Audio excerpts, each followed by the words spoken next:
ভাবি বাড়িতে ছিলেন না।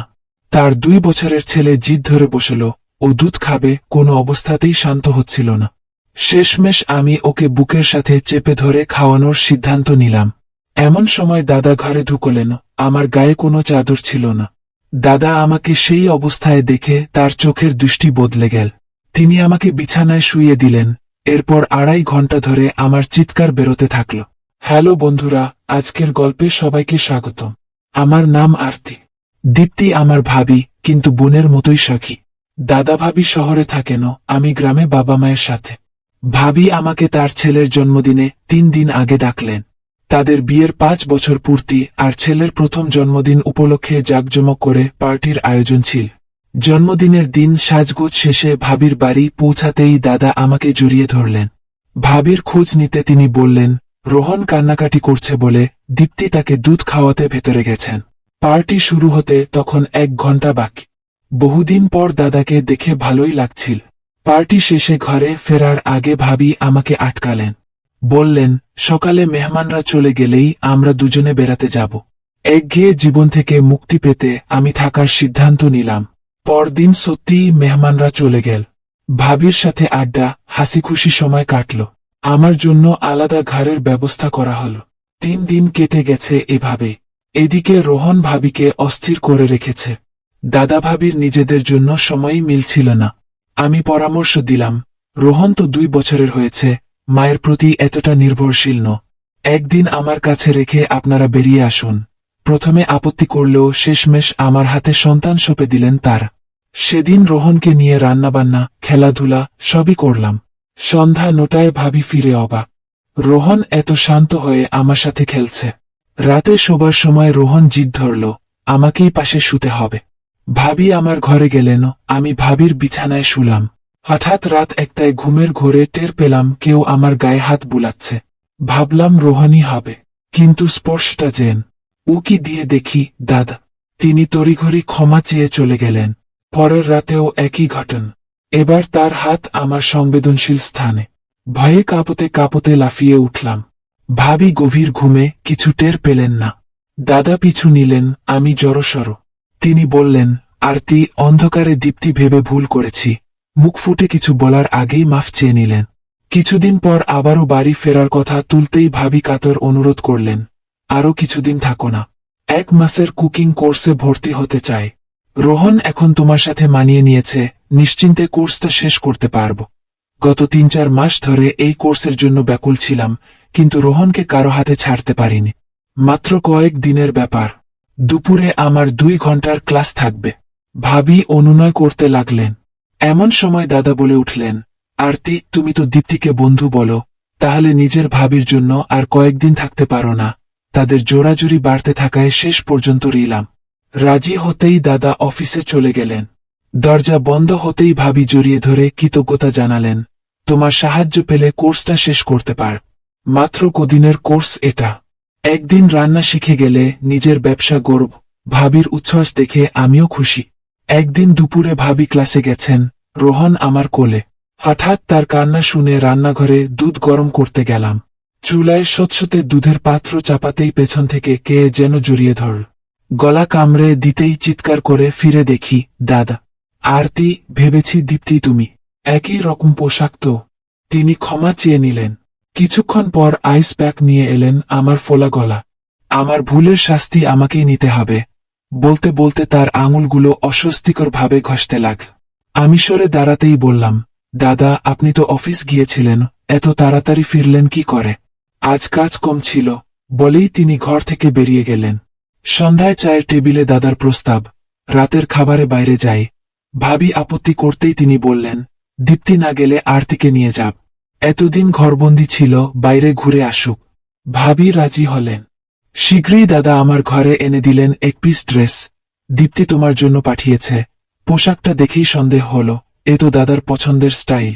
প্রস্তুত হয়ে বেরোলাম।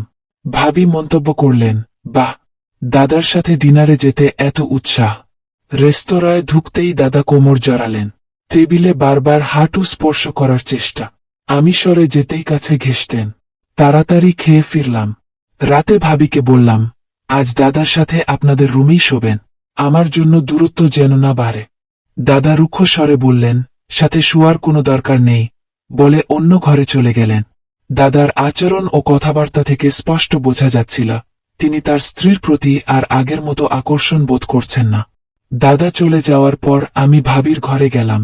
তার মুখে একটা বিষণ্ণ ভাব। আমি জিজ্ঞেস করলাম, ভাবি, তোমার আর দাদার মধ্যে সব ঠিক আছে তো? দাদা তোমাকে আগের মতোই ভালোবাসেন না? ভাবি হাসতে হাসতে বললেন, হ্যাঁ, সব ঠিক আছে।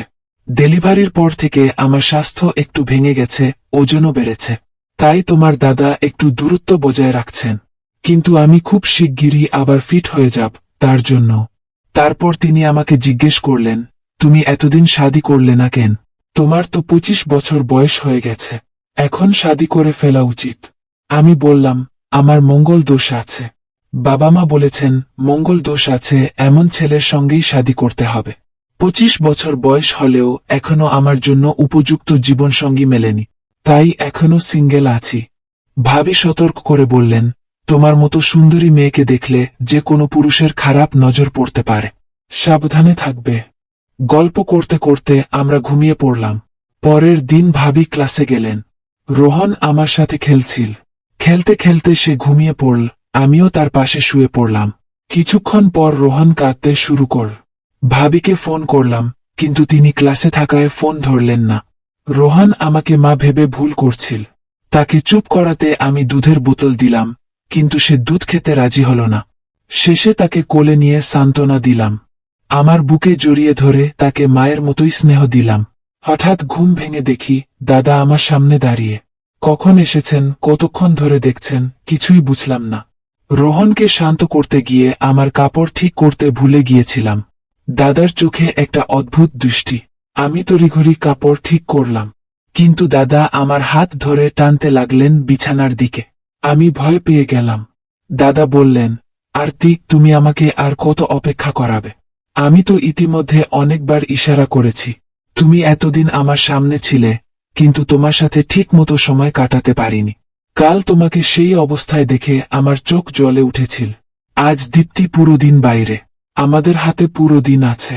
আমি দাদার কথা মেনে নিলাম, কিন্তু একটা প্রশ্ন করলাম, আপনি তো শাদী করেছেন, এভাবে আমার কাছে এলে ভাবির সাথে আপনার সম্পর্ক নষ্ট হবে না? দাদা বললেন, আরতি, তুমি বেশি ভাবছ। দীপ্তি শুধু আমার স্ত্রী, কিন্তু আমি তাকে আর ভালোবাসি না। আমি তাকে কুকিং ক্লাসে পাঠাচ্ছি, কারণ আমার চাকরি চলে গেছে। সে কিছু টাকা কামিয়ে আমাকে সাহায্য করবে, নিলে তার থেকে আমার কোনো সুখ নেই।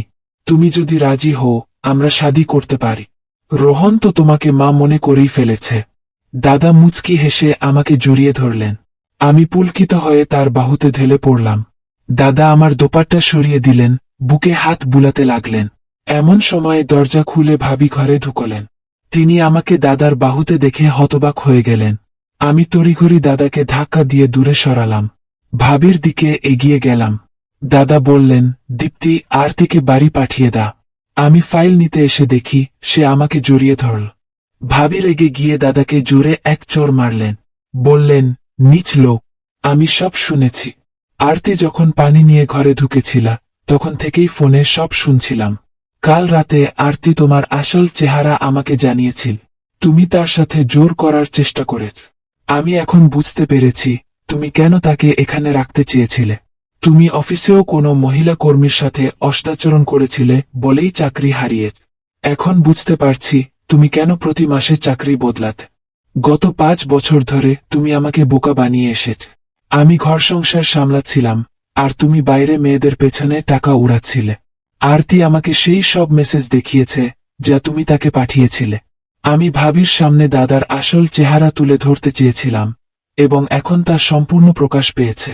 দাদা আমাকে বারবার খারাপ সম্পর্কে জড়ানোর চেষ্টা করেছিলেন, কিন্তু আমি ভাবিকে ঝুঁকিতে ফেলতে পারিনি। গত কয়েকদিন ধরে ভাবির মনে আমার ও দাদার প্রতি সন্দেহ জেগেছিল, তাই তিনি আমাকে খোঁচা দিচ্ছিলেন। শেষ পর্যন্ত গত রাতে আমি তাকে সব সত্যি বলে দিয়েছি, কিভাবে তার স্বামী আমার পেছনে লেগেছিল।